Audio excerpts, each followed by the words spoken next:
نحمدہ ونصلی علی رسولہ الکریم اما بعد۔ میرے دوستو، کیا آپ کو معلوم ہے سورہ مزمل پڑھنے والوں کو اللہ تبارک و تعالیٰ کون کون سے انعامات سے نوازتے ہیں؟ کیا آپ کو یہ بھی معلوم ہے سورہ مزمل کی برکت سے اللہ تبارک و تعالیٰ آپ کی زندگی کو کیسے تبدیل فرماتے ہیں؟ سورہ مزمل کی برکت سے آپ کے گھر میں سکون کیسے آئے گا، بیماریاں کیسے ختم ہوں گی، غربت کیسے ختم ہوگی؟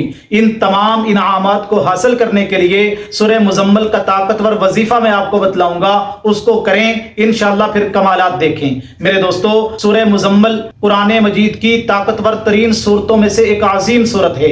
یہ اتنی عظیم سورت ہے، اس سورہ مبارکہ کے اندر اللہ تبارک و تعالیٰ نے اپنے پیارے نبی صلی اللہ علیہ وسلم کی رات کی نماز یعنی قیام اللیل، تہجد کی نماز کا ذکر کیا ہے۔ اور تہجد کی نماز اللہ تبارک و تعالیٰ کی لاڈلی نماز ہے۔ تہجد کی نماز اتنی عظیم نماز ہے کہ اس کی برکت سے اللہ تبارک و تعالیٰ اپنے بندے کو اپنا مقرب بندہ بنا لیتے ہیں، اپنے محبوب بندوں کی صف میں شامل فرما لیتے ہیں۔ اور تہجد پڑھنے والا بندہ جو ہے، جب دعا کے لیے ہاتھ اٹھاتا ہے، اللہ ایسے بندے کے ہاتھوں کو خالی نہیں لٹاتے۔ اور تہجد کا وقت اتنا عظیم وقت ہے کہ اللہ تبارک و تعالیٰ آسمان دنیا پہ آ جاتے ہیں اور آوازیں لگاتے ہیں، ہے کوئی میرا ایسا بندہ جو اپنی ضرورت، اپنی پریشانی میرے سامنے رکھے، میں اس کی پریشانی کو، اس کی ضرورت کو حل فرماؤں۔ تو میرے دوستو، یہ اتنی عظیم صورت ہے۔ اب اس سورہ مبارکہ کا وظیفہ آپ نے کیسے کرنا ہے میں آپ کو بتلاتا ہوں، اس کو توجہ سے سنیں۔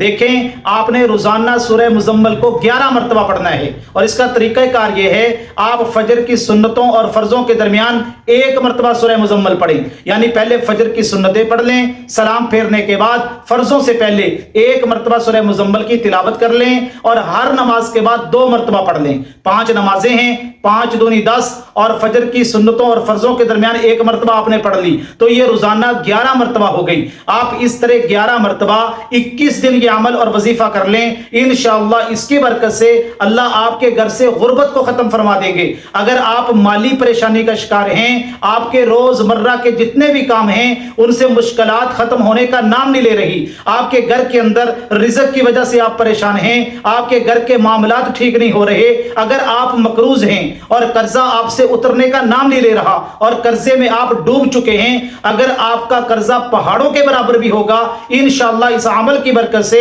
اللہ تبارک و تعالیٰ آپ کے قرضے کو اتار دیں گے۔ یہ بڑا مجرب عمل ہے، آپ اس کو کریں، پھر اس کے کمالات دیکھیں۔ اللہ تبارک و تعالیٰ ان باتوں کو سمجھنے کی توفیق عطا فرمائے۔